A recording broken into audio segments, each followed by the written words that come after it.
বাফুফে কর্তাদের অতিরিক্ত দর কষাকষিতে শেষ পর্যন্ত কি ক্রিস কোলম্যানও মুখ ফিরিয়ে নিলেন? তা না হলে শর্ট লিস্টের বাহির থেকে হঠাৎ করে কেন বার্ন স্টর্কের সঙ্গে আলোচনা?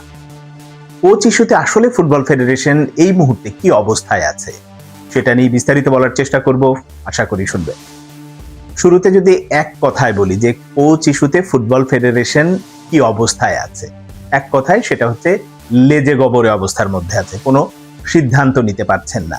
তারা মুখে বলছেন যে টাকা কোনো সমস্যা না, আমাদের পছন্দ মতো কোচ পেলে তার সাথে টাকা ঠিকই জোগাড় হয়ে যাবে, তাকেই নিয়োগ দেওয়া হবে। আবার চূড়ান্ত সিদ্ধান্ত যখন নিতে যাচ্ছেন তখন কিন্তু সেই টাকাকেই মূল সমস্যা হিসেবে দেখছেন এবং সেটা নিয়ে নানান রকম যোগ বিয়োগ করছেন।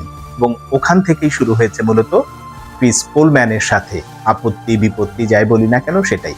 কারণ ক্রিস কোলম্যান যে ব্যাপারটা, তার সাথে একবার যখন ইন্টারভিউ হয় তখন তিনি তার চাহিদা, বেতন কেমন হতে পারে সবকিছু জানিয়েছিলেন। তারপরে বেতনের ব্যাপারটা, মানে নিজের বেতনের ব্যাপারটাও তিনি স্যাক্রিফাইস করার জন্য অপশনটা দিয়েছিলেন এবং সেখানে আমি যতদূর জানি শুরুতে সেটা 30-35 হাজার ডলারের মতো ছিল, সেখান থেকে নেমে এখন 25 থেকে 26 হাজার ডলার পর্যন্ত এসেছে।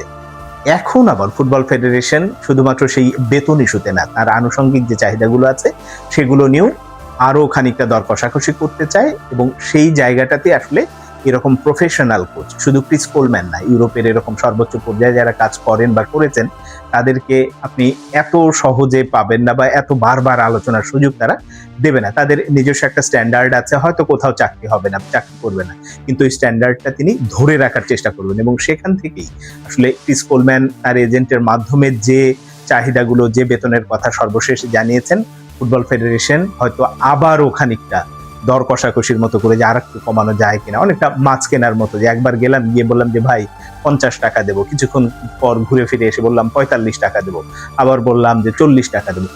এটা তো আসলে ওইভাবে হয় না এবং ওই কারণেই হয়তোবা এরকম কোনো ইঙ্গিত পেয়েছে যে ক্রিস কোলম্যানকে আমরা যে চাহিদা বা যেভাবে চাচ্ছি তিনি তাতে রাজি হচ্ছেন না এবং তখনই হচ্ছে শর্ট লিস্টে বাকি যারা ছিলেন, 6 জন ছিলেন, তো বাকি 5 জন যারা ছিলেন, যদি 5 জনের প্রোফাইল আপনি বিবেচনা করেন তাহলে খুব উঁচু মানের বা ক্রিস কোলম্যানের মাপের বা ওই রোজারিও মিকেলের মতো সেটা না।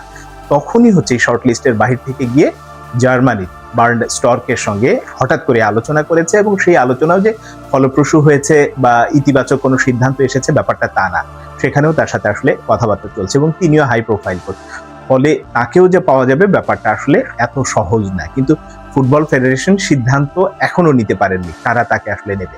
কারণ একদিকে যখন নিজেদের মধ্যে নিজেরা বলছে যে আমরা ক্রিস কোলম্যানকে চাই, তাবিদ আওয়াল নিজেও খানিকটা আগ্রহ প্রকাশ করেছিলেন, আমি আমার আগের একটা কন্টেন্টে বলেছিলাম তার ইচ্ছা ক্রিস কোলম্যানকে আনো, কিন্তু সেই কোলম্যানকে আনার জন্য টাকা পয়সা নিয়ে যখন যোগ বিয়োগ করছেন সেই ব্যবস্থাটা কি হবে আমরা শুধুমাত্র যেটা চোখে দেখেছে যে ক্রীড়া প্রতিমন্ত্রী আমিনুল হকের সঙ্গে গিয়ে আলোচনা করেছেন, তার কাছ থেকে সহযোগিতা পাবেন, তো সেখান থেকে যদি সহযোগিতা পান আসতে পারে সেখান থেকে একটা টাকা আপনার।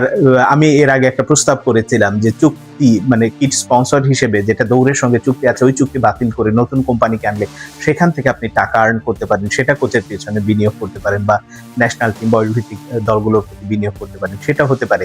ইউসিবি ব্যাংক ফুটবল ফেডারেশনের সাথে আছে ন্যাশনাল টিমের স্পন্সর হিসেবে, সেখানেও কি পরিমাণ টাকা আসছে সেটা সদ্ব্যবহার হচ্ছে কিনা এবং ওই টাকাগুলো কিভাবে কোথায় কি ব্যবহার হচ্ছে এইগুলো জানার। কারণ ফুটবল কোচ নিয়ে যত আলোচনা হচ্ছে, যত কথা হচ্ছে, ভেতরে ফুটবল ফেডারেশনের ভেতরে তাবিদ আওয়াল অতটা সময় দেন কিনা আমি জানি না, ওই জায়গায় সন্দেহের জায়গাটা। কারণ ভেতরে যে আমরা সিন্ডিকেট বলি, খেলোয়াড় নির্বাচন নিয়েই শুধু সিন্ডিকেট শব্দটা হয়তো আসলে তা না, ফুটবল ফেডারেশনের ভেতরে একটা দারুণ একেবারেই সেই রকম শক্তিশালী সিন্ডিকেট কাজ করে যারা অনেক কিছুই নির্ধারণ করে দেন এবং ওই সিন্ডিকেটে যদি তিনি হাত না দেন, এটা হয়েছিল আবু নাইম সোহাগ যখন কাজী সালাউদ্দিনের সময় যখন ক্ষমতায়, ওই সময় তার নেতৃত্বেই কিন্তু এই সিন্ডিকেটটা গড়ে ওঠে এবং তারা এখনো আছে বহাল তবিয়তে।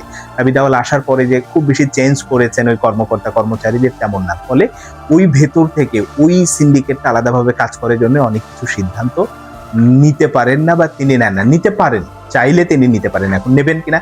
কারণ এই কোচ ইস্যুতে যখন এই সমস্যাগুলো সমাধান হওয়ার জন্য অন্য জিনিসগুলো ইজি হতে হবে, যে হ্যাঁ আমি আমার টাকা পয়সার সংকুলনটা এইভাবে করবো, এইভাবে আসবে, এইভাবে ব্যয় হবে, তখন কিন্তু ওই চক্রটা মাথা চারা দিয়ে শক্তভাবে আসলে অন্যভাবে বলার চেষ্টা করে যে না ওকে না একে নেন, এই কোচ না তাকে নেন, এই ব্যাপারটা কাজ করে। তো একদিকে ওই জিনিসটা তিনি ভাঙতে পারছেন না। অন্যদিকে আবার যদি সোশ্যাল মিডিয়া বলি, এখন ফুটবল সমর্থকরা অনেক বেশি সচেতন। আপনি অনেকগুলো গ্রুপ দেখবেন যে রীতিমতো এখন ঘোষণা দিয়েই তারা প্রতিবাদ করছে যে শেষ পর্যন্ত যদি কোলম্যানকেও না পায় বাংলাদেশের ফুটবল কোচ হিসেবে, তাহলে তারা এক ধরনের প্রতিবাদ লিপি দেবে, ফুটবল ফেডারেশন ঘেরাও করবে।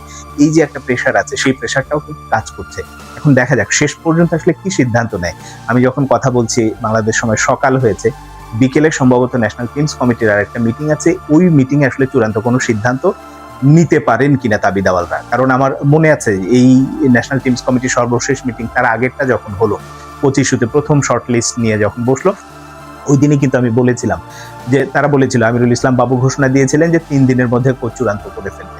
আমি বলেছিলাম না, এটা 3 দিন না, মিনিমাম 15 তারিখ যাবে, এবং তাবিদ আওয়ালও বলেছেন 15 তারিখের মধ্যেই তিনি চূড়ান্ত করে ফেলবেন। কিন্তু আমার যে ধারণা, তাদের কাজের অভিজ্ঞতা দেখে আমার যে অভিজ্ঞতাটা, সেইটা আমার কাছে মনে হয়েছে যে 15-20 তারিখেও আসলে চূড়ান্ত সিদ্ধান্ত নিতে পারবেন কিনা সেটা হচ্ছে দেখার বিষয়।